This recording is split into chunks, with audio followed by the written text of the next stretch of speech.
It doesn't mean that all of these layoffs are due to AI. That's a bit of a myth that people are starting to buy into because of fear, not because of the data. If you've been scrolling the news lately, you'd think every company in America is about to replace its entire workforce with AI. And that's because the loudest stories come from software companies whose entire DNA is built around moving fast and breaking things. Meta, Amazon, Oracle, Salesforce, Block. These are all tech-based companies. Healthcare is hiring, logistics is still hiring, there's still pharmaceutical research and sales, but most companies are operating on an entirely different AI timeline than Silicon Valley.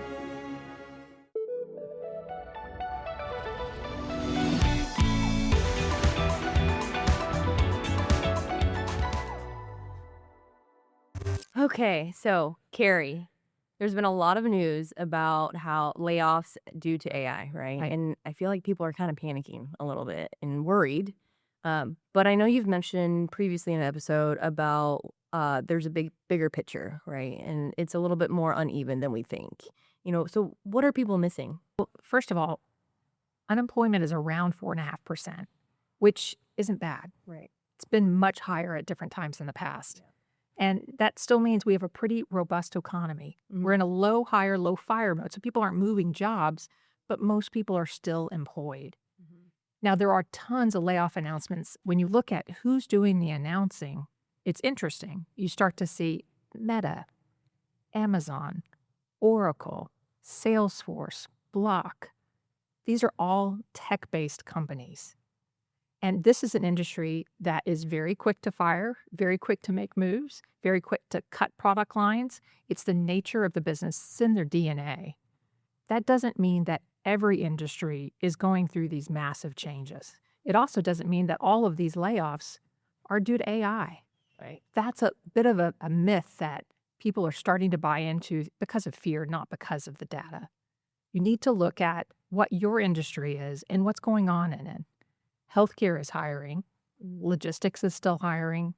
Manufacturing is slower to adopt a lot of AI tools, and it's going to take a while for that impact to be felt in jobs. There's still pharmaceutical research and sales.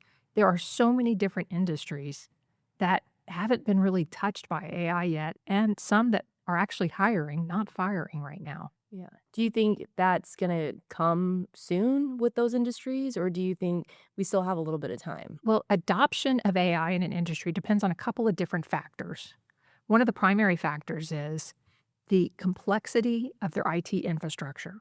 So, a software company like Amazon or Meta has some of the most sophisticated software infrastructure you can imagine in the world. I mean, that's their DNA, that's what they do. So, they're going to be very quick to adopt AI, and they're going to want to experiment with it faster than anybody else.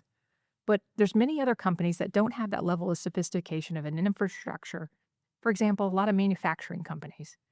Many manufacturing companies are built through acquisition, which means different companies are kind of glommed on together, which is kind of what happens a lot of times to their IT systems. They're different enterprise-wide systems that are pushed together, and they're not going to be as easy and as malleable to be able to implement large AI changes.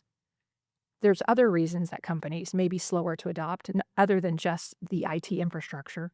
It's also whether they're in a regulated field like medicine. In an area like medicine, you think about aviation, you think about government, you think about law, areas that being right or perfect, having the right answer is really important. And they are going to be slow to trust AI to make decisions. Again, low-level tasks, quick to adopt, but any of the big substantive work, it's going to take a while before humans trust AI to do any of that type of work. And then the third type of area that's going to help determine the adoption curve or how quickly AI is adopted is the workforce itself. Is the workforce ready to embrace it?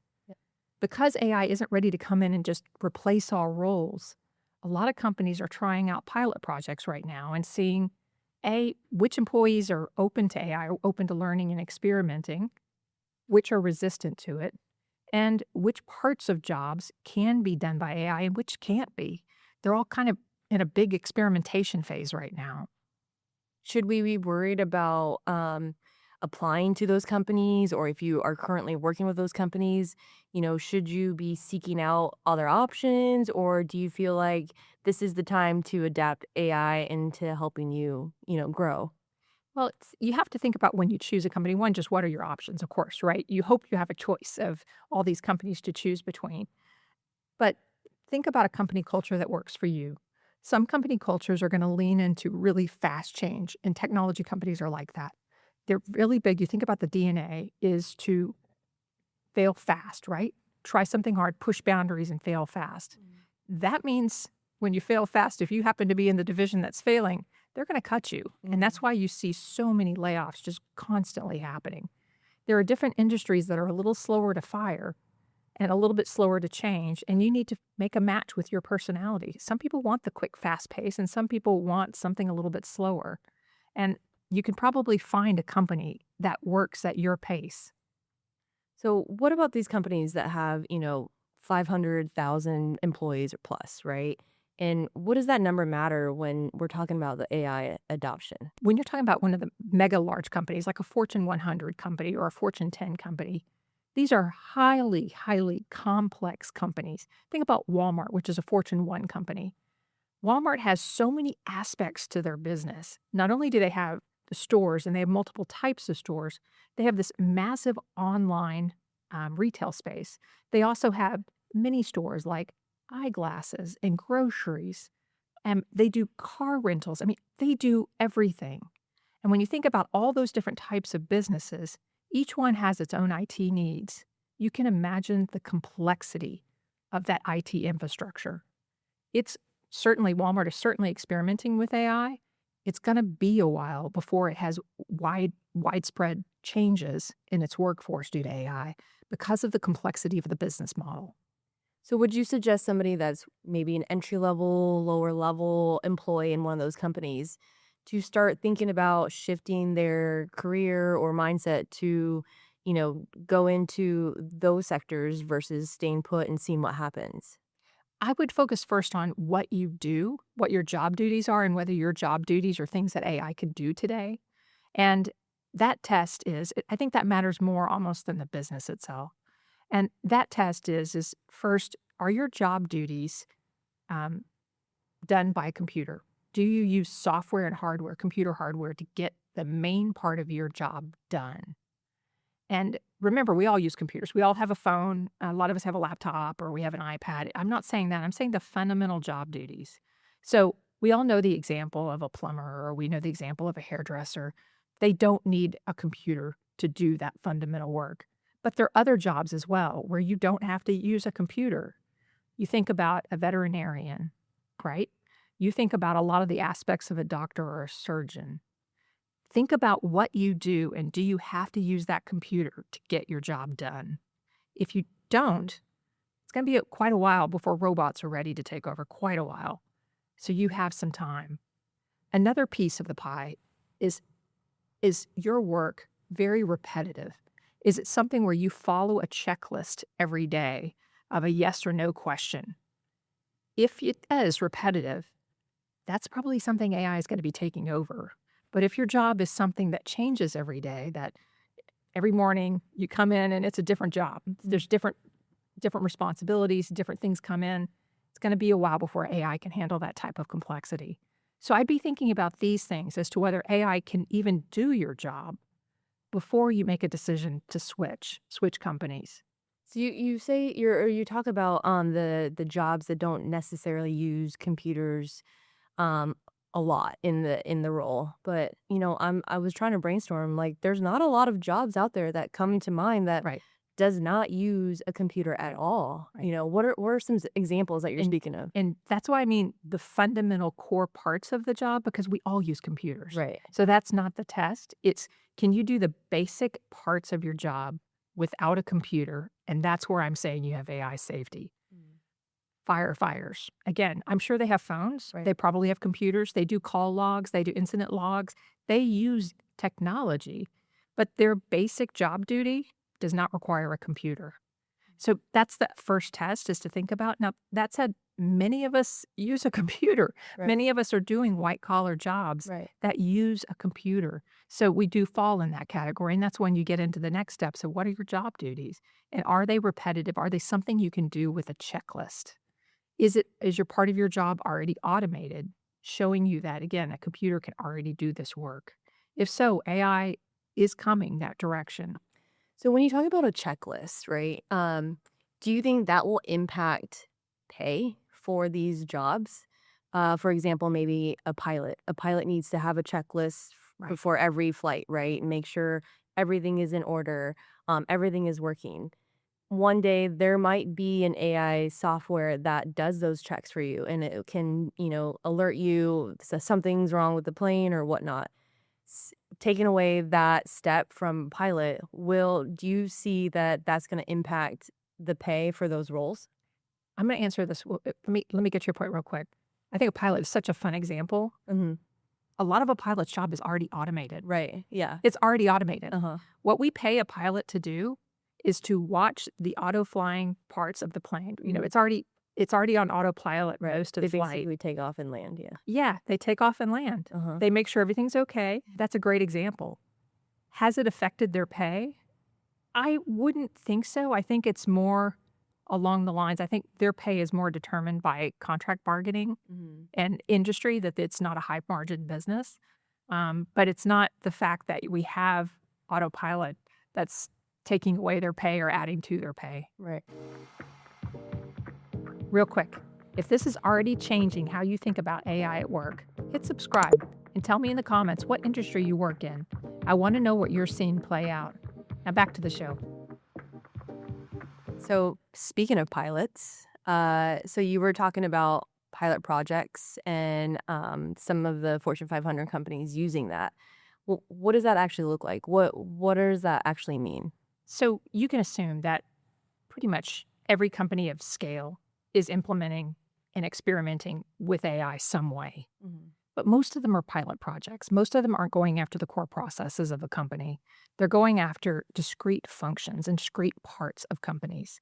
And they're trying to figure out, again, how it can be used efficiently and how its workforce is responding to these changes. Accenture did a study last year and found that in their study, only 8% of respondents were embedding AI in core processes of the company itself. Deloitte did a recent report, and they did a report of about 3,000 companies that were clients. And of those 3,000 companies, about 25% have moved 40% of their AI pilot projects into implementation phase. So you can hear 25% of 40%. So again, everybody's experimenting, but they're still not at the stage of bringing it into full implementation, much less really changing the core of what businesses are doing. We're all trying to figure it out. Right. So the big companies are obviously experimenting, but where specifically are they experimenting within the companies? We're seeing a lot of AI projects in frontline customer service. There's a lot of that. And customer service can be external customer service as well as internal customer service, so like an IT help desk. Right. We're also seeing a lot of experimentation in fraud detection. For example, the big banks, the big credit card companies, fraud detection is a significant issue. And they're using a lot of AI to analyze the millions of records that they have to constantly evaluate. We're also seeing a lot of AI implementation in HR. We're seeing it in hiring, in the hiring process, which is some of the frustration people are feeling. It's extending not only from resume reviews, but even to interviewing and also to onboarding, and also in marketing personalization. Those are some of the areas that we're seeing some good use cases for AI, where people are seeing and feeling it impact their work. So the reality is that pilot projects are kind of gaining traction at most of the big companies right now. So what might be the real opportunities if you understand this landscape? The people who are going to thrive in this environment, the people who are really going to succeed, are those that have industry knowledge of how does a company and an industry work and have curiosity about artificial intelligence. Those people are rare. And that's what you want to be. That's where you want to focus. That's the sweet spot. As most companies start moving their pilot projects into implementation stage, and as they start to expand them into the core processes of the company, there's going to be opportunities that are going to open up. More and more employees are thinking about, do I want to go on this AI journey? And many are opting out. We're already starting to see boomers and Gen Xers who are saying, I don't want to go through this much change at my company. And that's going to open up opportunity over time for other generations, particularly Gen Z, to lean in and be a part of this change. That's what's so unique about this moment. But to do it, you have to be open to the technology and be constantly learning it. So if someone is watching this and they want to work in AI, right? And you're saying don't just look at tech companies, really. Where should they be looking? Where should they be hunting? Just remember, there's a lot of industries out there. There's more industries than you can even imagine. We all get interested and focused on tech companies because they grab the headlines, and many of them are the biggest companies out there. I mean, Amazon and Meta are huge companies. But think about all the other industries that you encounter, and they all need help and workers too. I mean, there's tourism and hospitality, and there's logistics and pharmaceuticals.